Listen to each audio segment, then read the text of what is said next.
Hey, what's up, homies? My name is Jordan, and I want to show you guys how I set up my semi-truck.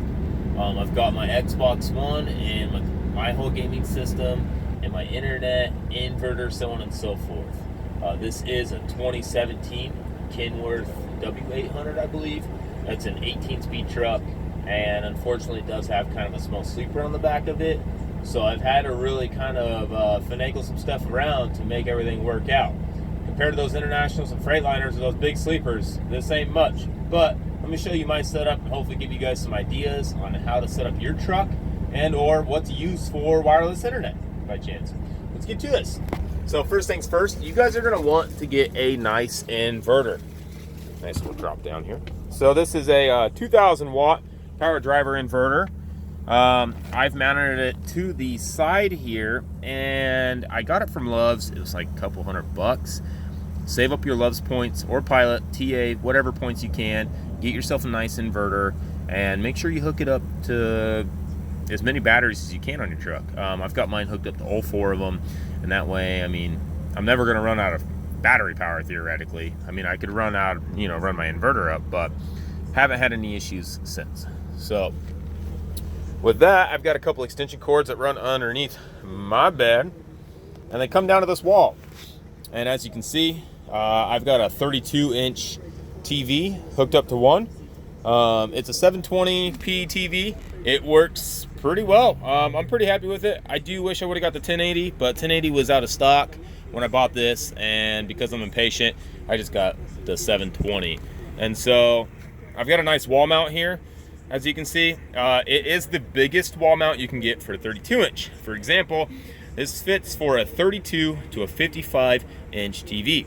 With that being said, the theory behind that is because it can basically have such a heavier TV mounted on it, it should be able to withstand a 32-inch that's bouncing up and down quite a bit, when driving truck. So I've got it actually hooked up on the back side of here. It's really hard to tell. There's actually a piece of aluminum angle on the back side that's braced this hard piece of plastic, and it's got 3 bolts through it.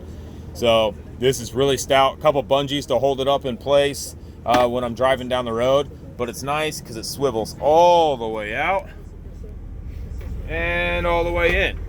I do love that feature. Big fan of that. And so right above that, I've got my Xbox One set up. It's kind of hanging out here. And of course I got a handful of wires that run down there. This typically isn't the Xbox that I have in this truck, but Call of Duty updated.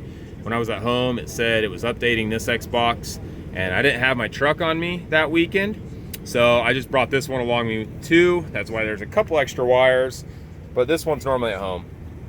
So you might be wondering, well, how the hell do you have internet hooked up, and what kind of device are you using? How well does it work? And I'm gonna give you a quick, simple rundown review on the Verizon Jetpack. So this is the Jetpack. It's super small, super sleek.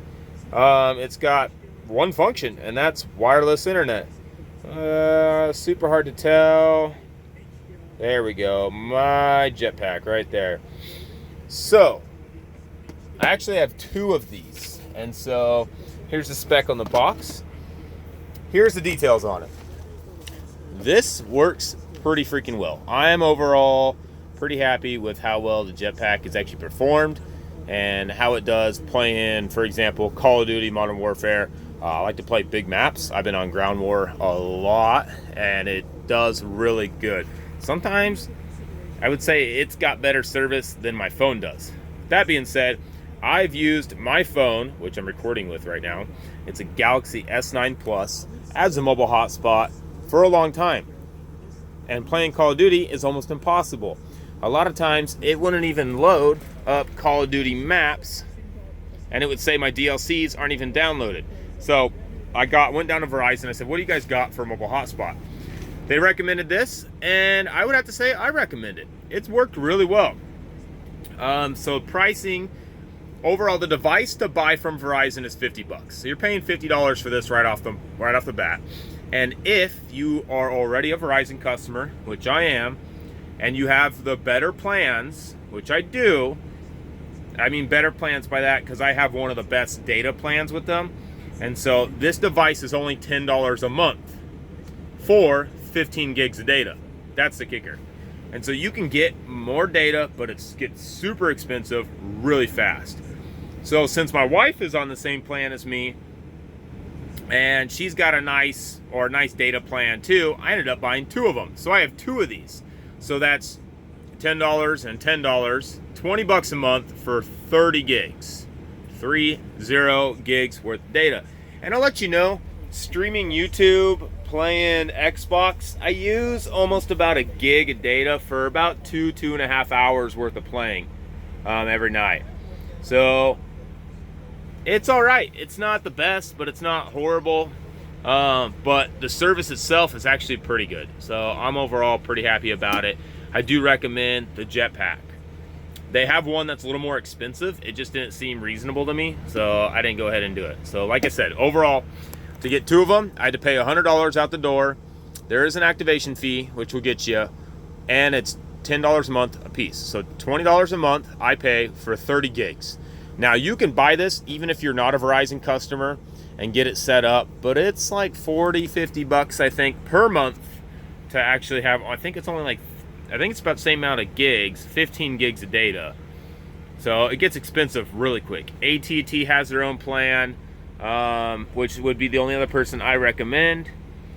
I'm not a fan. I'm not a big fan of AT&T myself, but I already have Verizon, so I got this device. Works really well. I can stick it up my window, but most of the time I hang it on top of my seat or down here, and it does really well. I mean, as you can see, I'm streaming YouTube right now.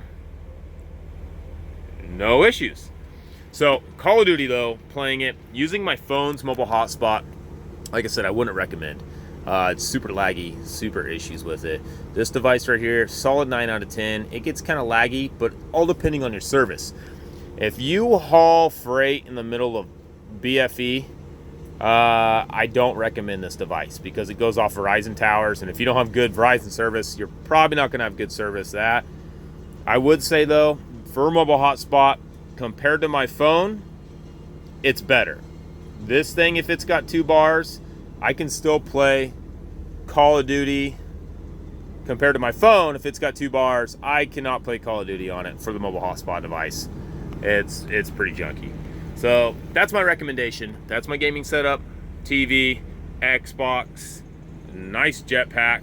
Super recommend. If you're already a Verizon customer. If you're not and AT&T's got a simple plan, I go ahead and do it. But the Jetpack, I'm sold on it. If they sell it, I mean, I would buy it. Oh, one last kicker. I almost forgot to mention. This device right here, you do have to sign up with a contract. So, I mean, if you stop trucking and you're just not going to use it, I mean, you're going to have to buy out of your contract or something like that. So, other than that, let's get to storage. So I got a nice little tote down here. Works great. I mean, I've got all my clothes hanging out here. This is like Walmart, $12 item. Freaking love it. Super recommend that. And then on top of that, I have my microwave. This truck did not come with any of this. I installed this, which is funny enough. I actually just put this microwave in like a week ago, and this microwave's actually free floating. Like it's not even sitting on top of here. And that's because it's such a hard fit. It barely fit between here. I had to shove it in there. It bowed this wall out just a smidge, but it ain't moving nowhere. I don't need no bungees on it or nothing to hold it. It's perfect. So, storage container, got a microwave. On this side, I got a skillet, which you probably saw. And then I've got this nice little table, which is actually a like TV dinner tray. It had the bottom of it, the legs that go underneath of it, so it slides underneath of you. So you can go ahead and like sit in a chair and use this. I took the legs off of it. It literally just unbolts, and then a bolt, another bolt in here, and there you go. It folds up and downwards, and so, but I mean, a table's a must in your truck. If you don't have something, even a board to sit on like your bed, you gotta have something. I can't tell you how many times I spilt my milk.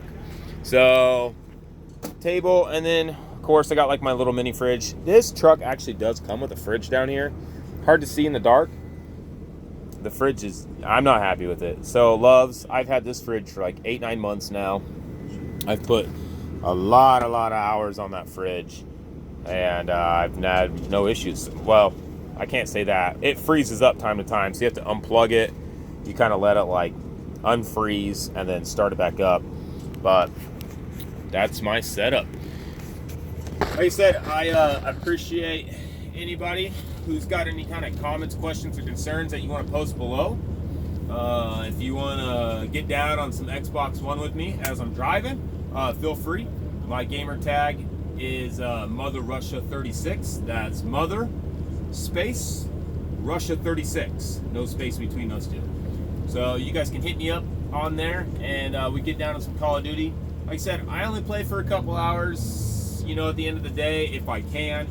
I typically run my clock down every day, but if you're someone who's always sitting around, you've got several hours every day, and you just don't know what to do with, I recommend getting the jetpack. You just might have to up your data plans. So far this has worked for me. I've got 30 gigs. It lasts me, give or take, about a month. Even with my weekends off, I still end up kind of going a little over. So, and if that's the case, I use my phone. So, thank you guys for watching, and I appreciate it. And until next time, I'll catch you later. Peace.